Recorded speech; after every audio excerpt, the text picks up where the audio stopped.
बिस्मिल्लाहिर्रहमानिर्रहीम बिस्मिल्लाहिर्रहमानिर्रहीम सल्लल्लाहु अला हबीबी मोहम्मद वसल्लम। अस्सलामु अलैकुम वरहमतुल्लाहि वबरकातुहू। उम्मीद है कि आप हज़रात खैरियत से होंगे और अल्लाह रब्बुल आलमीन से दुआ है कि अल्लाह ताला आप सबको खैरियत से रखे। आज की वीडियो है खुसूसी तौर पर माह रमज़ान के हवाले से। सबसे पहले आप सबको मेरी तरफ से रमज़ानुल मुबारक की बहुत बहुत मुबारक हो। और आज की वीडियो भी इसी महीने के रिलेटेड है कि माह रमज़ान में रोज़ों की वजह से जो नकाहत और कमज़ोरी हो जाती है, उसके लिए हम अपने दुआ खाना में एक माजून तैयार करते हैं जो कि ताकत के लिए इंतहाई बेहतरीन है और रोज़ों की वजह से होने वाली कमज़ोरी को दूर करती है। आज उसका नुस्खा आपके साथ शेयर करने वाला हूँ। सबसे पहले गुजारिश है हमारे चैनल को सब्सक्राइब करें, वीडियो को लाइक और शेयर करें ताकि दूसरे लोग भी इससे फ़ायदा उठाएँ, मेरे और आपके लिए सदका जारिया बने। नुस्खा नोट फरमा लें।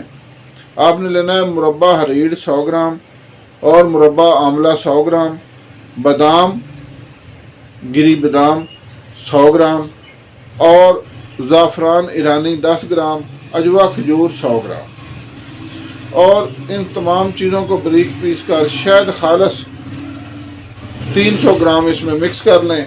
इंतहाई बेहतरीन मजून तैयार हो जाती है ताकत के लिए। और इसके सुबह और शाम इसको आधा आधा चम्मच हमरा दूध इस्तेमाल करें।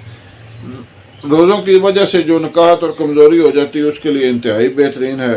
जिस्म के अंदर जो आपके वैसे भी कमज़ोरी है उसको भी दूर करेगी इंशाअल्लाह। अस्सलाम वालेकुम।